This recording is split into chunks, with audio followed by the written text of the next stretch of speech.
While the fight for liberty in the South threatens to blow the slave culture apart, the approaching new year threatens to dissolve Washington's Northern Army.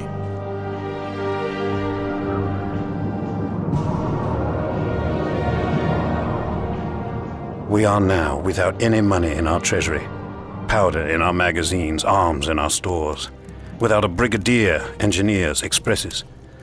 By and by, when we shall be called upon to take the field, we shall not have a tent to lie in.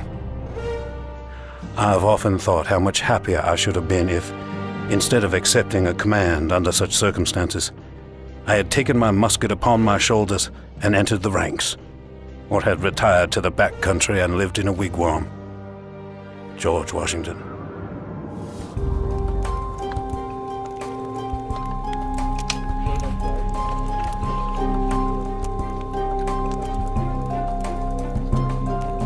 All seems lost, even before it's begun, until a former bookseller has an idea that will change everything.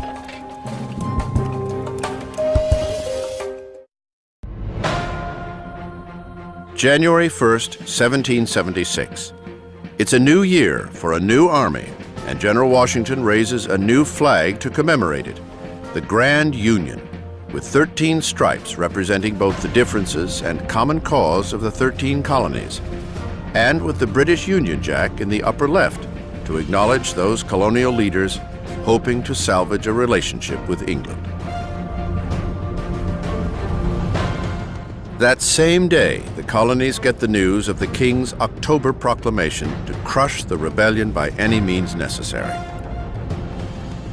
It's a stunning declaration by the King that rouses rebel ire more than ever. But an army needs more than anger to fight a war. With the onset of winter, neither side has the supplies necessary to brave the cold and snow. The British hole up in Boston, waiting for reinforcements and supplies from England, while Washington uses the time to piece together an army short on everything, from manpower to gunpowder.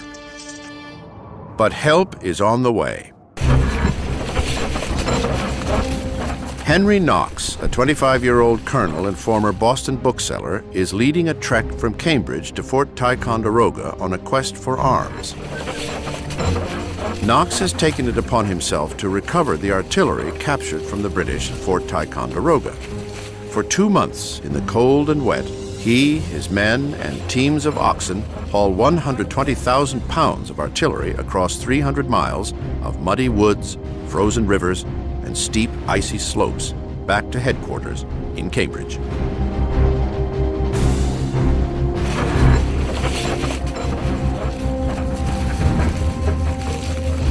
On January 25th, Colonel Knox delivers all of the weaponry to his commander-in-chief, miraculously intact.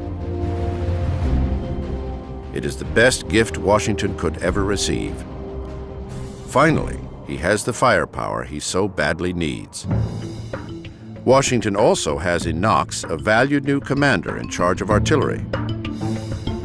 Knox becomes part of Washington's inner circle of junior officers, whose counsel he values enormously. George Washington always had the ability to listen to many people, particularly younger men. He thinks everybody's view is important, that it's a part of the puzzle, that people know things that he doesn't know, and if he can listen to enough opinions, he'll know as much as they do. A hallmark of good leadership. Right away, Washington's brain trust keeps him from making a fatal mistake. As the spring thaw approaches, Washington wants to send waves of foot soldiers down into Boston in a full frontal attack. But his officers overrule him. The British are too well fortified, and the Continentals are still short of gunpowder. They do, however, have Knox's artillery. They decide to take the highest ground, Dorchester Heights, and bombard the city. March 2nd. After months of waiting, Washington and his men are more than eager to move.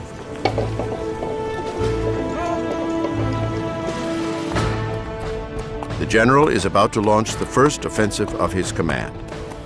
He sends a stern warning to his troops. Our posterity depends upon the vigor of our exertions. If any man in action shall presume to skulk, hide himself, or retreat from the enemy without the orders of his commanding officer, he will be instantly shot down as an example of cowardice. General Washington. The night of March 4th. Surprise will be the key. From 3 points outside the city, Cobble Hill, Lechmere, and Roxbury, the Army rains light cannon fire down on Boston. A decoy to misdirect the British, while the rest of the Army hauls Knox's artillery over to Dorchester Heights. Through the night, Washington's men build fortifications and drag cannon up the steep, frozen slope. By morning, everything is in place. Daybreak, March 5th. On the 6th anniversary of the Boston Massacre, the British awake to the sight of 20 cannon pointed down on their ships in the harbor. "My God," a shocked Howe exclaims, "these fellows have done more work in one night than I could make my army do in 3 months." It's not until after they see Ticonderoga's guns on Dorchester Heights that they realize they got to get the heck out of there. The Continentals don't even need to fire a shot. Howe issues a futile order for his ship's cannon to fire on the Continental position, but Washington's guns sit just out of range. Luckily for Howe, his ships are also out of Washington's range. Howe and his army prepare to abandon the city and take thousands of Loyalist citizens with them.